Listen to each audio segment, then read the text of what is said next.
Refuse Fascism has issued a call for nationwide protests on Saturday, September 5th, 2020 to demand Trump-Pence out now. This begins a decisive new stage of the struggle for nothing less than the future of people here and around the world. The Refuse Fascism call for these protests begins like this: we are speeding toward an election that Trump is already contesting and now threatens to delay.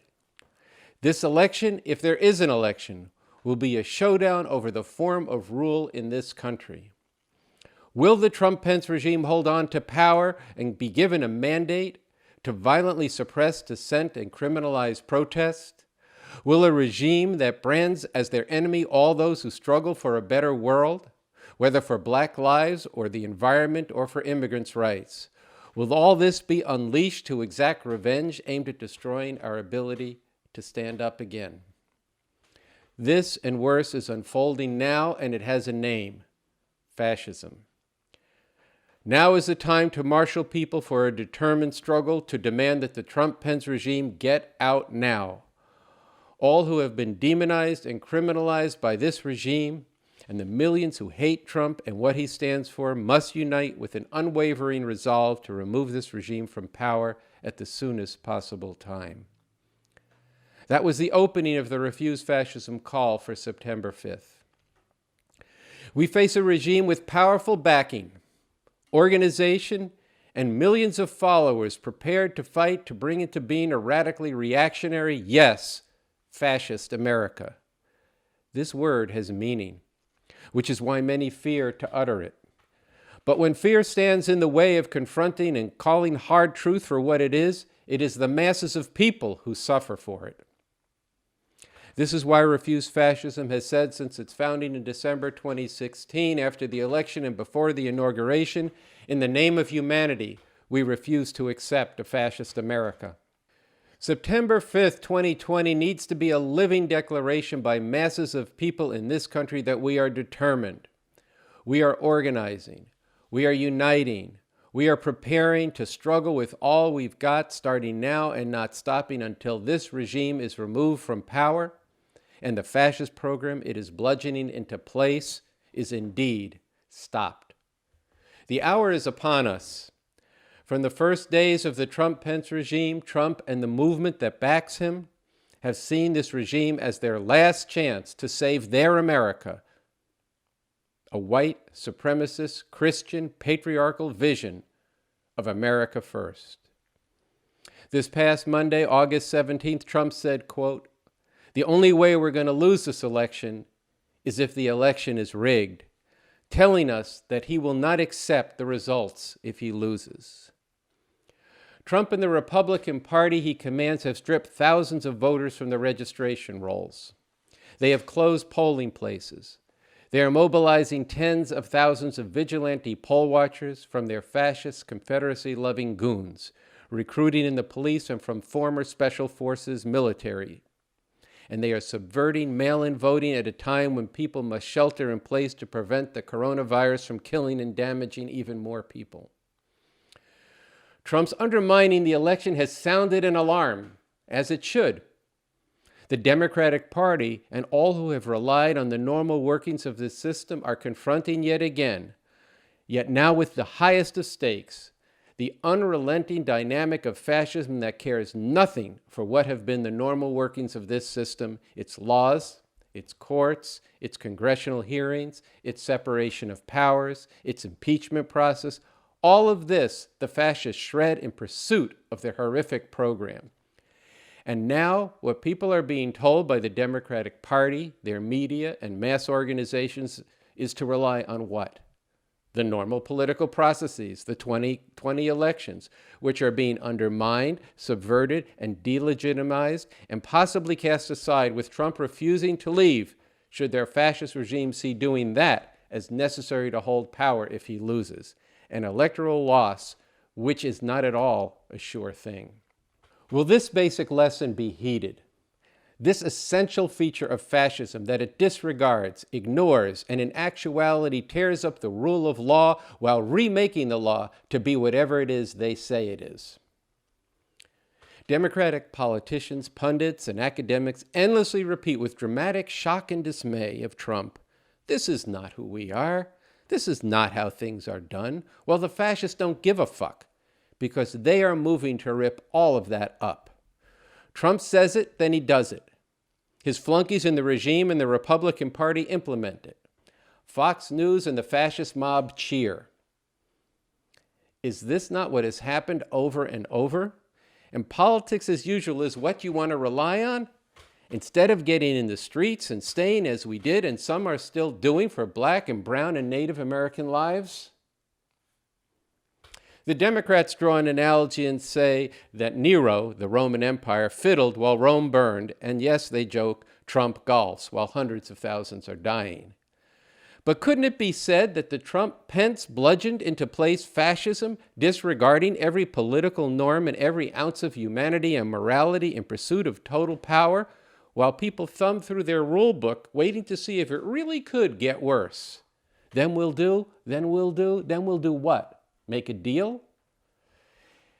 Have we forgotten all that the saviors that people have waited for and hoped for this system to do for them over the past 4 years?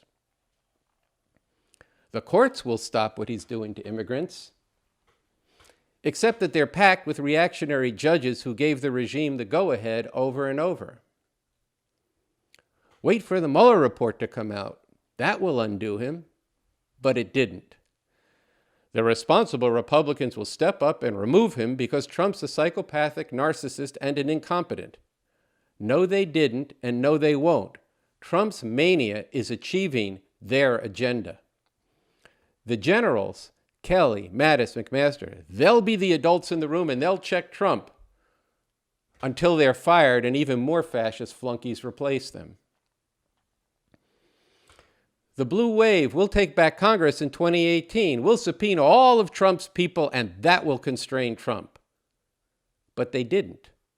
Did one single fascist measure of this regime get fully stopped? Impeachment.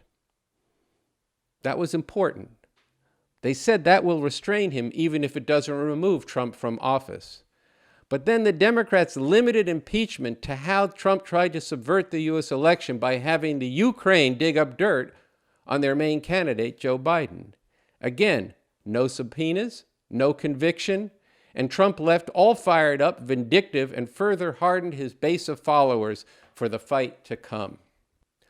All this evidence ignored how a fascist regime plays by their own different rules to make new rules to fit their vision and program.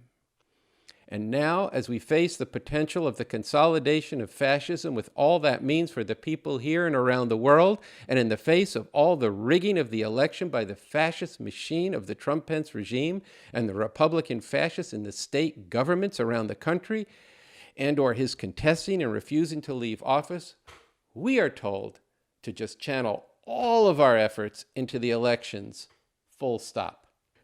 There are others who say we must prepare now to protest later if Trump steals the election or refuses to leave if he loses. The warning of what is unfolding is an important truth, and preparation does matter. But waiting and failing to prepare while acting now ignores the reality that Trump is already doing violence to the results of the election with his voter suppression campaign. And it misses the repressive moves already being carried out to intimidate, disorganize, brutalize, throw heavy charges, and imprison the very backbone of the resistance needed against these fascists. All of this is happening now. No, we must be in the streets, not only countering Trump's every move, but making the case that the very fact that we are having the discussion of what he might do if he tries to steal the election, which he has made no secret of, shows the urgent need to drive out this regime now. There is tremendous damage to the world that this regime can do between now and November. And the more we are in the streets, forging unity, strengthening collective muscles, demanding Trump-Pence out now, not only is it possible we could stave off the great calamity of this regime before the election, but people will be prepared for what is surely to be a tough battle. And we must never accept that a fascist regime is legitimate, no matter how it comes to power. In the first part of today's commentary, I talked about the need to get into the streets from the perspective of not waiting for Trump to bust more norms and checkmate us before we make a move. But there's even a larger reason, a moral dimension.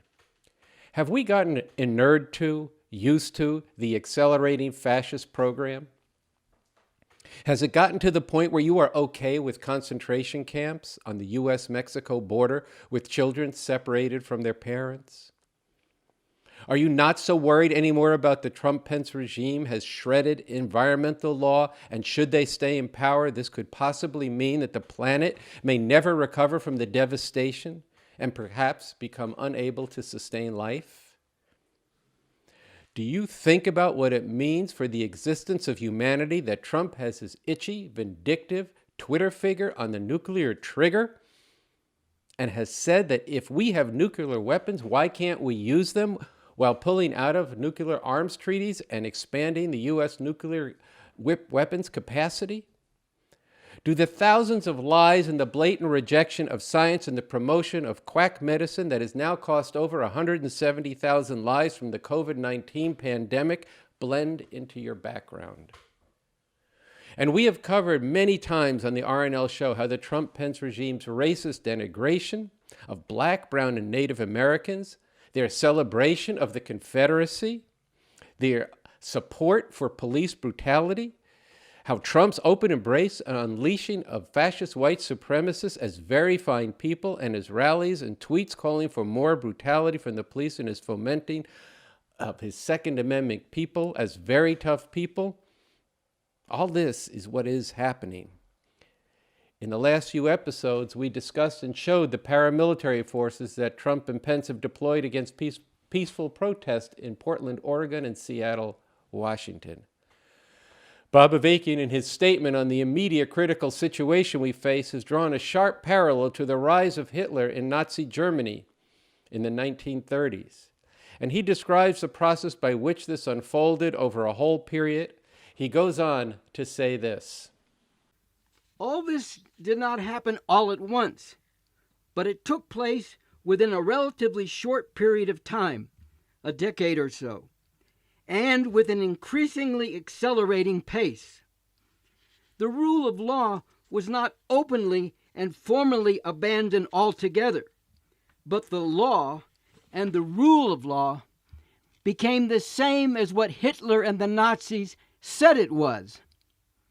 Much of what Hitler and the Nazis did during their reign of terror and genocide was in accordance with the law that they had reduced to nothing more than their barbaric aims and means, murderously enforced by institutions which had been stripped of any meaning or purpose other than what conformed to and served the Nazi agenda, reduced to nothing more than instruments of Nazi atrocity.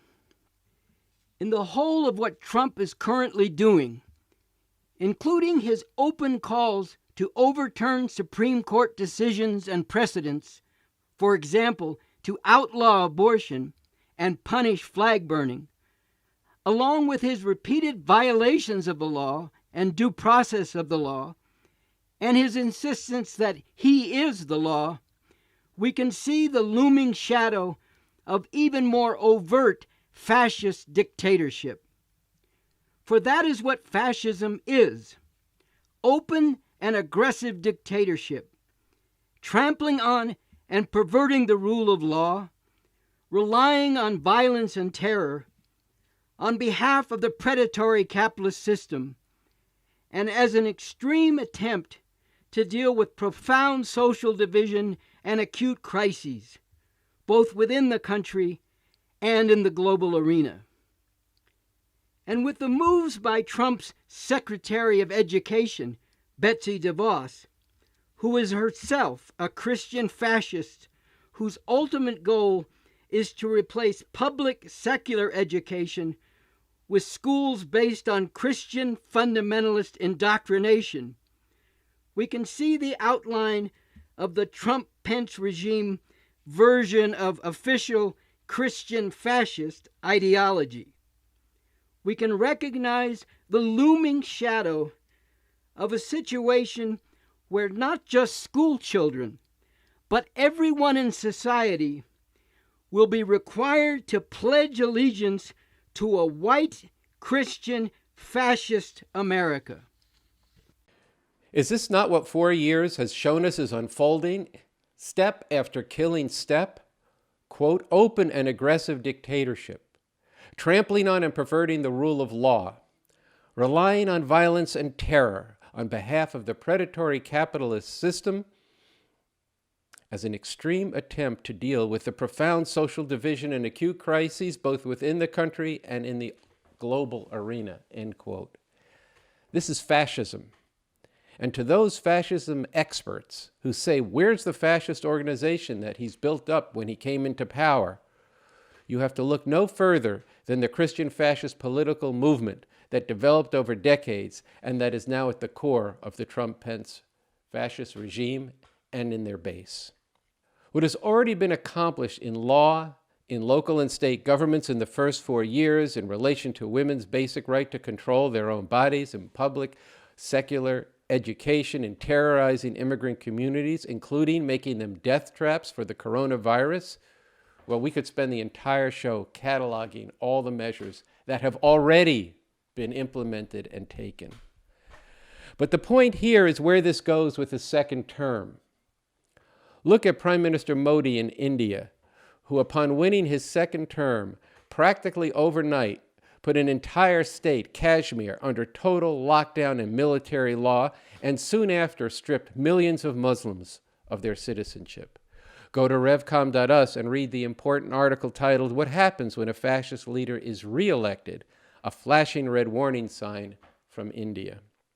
Miles Taylor, who was head of the Department of Homeland Security under Trump and then was fired, recently told that Trump said he had magical powers that lets him do whatever he wants.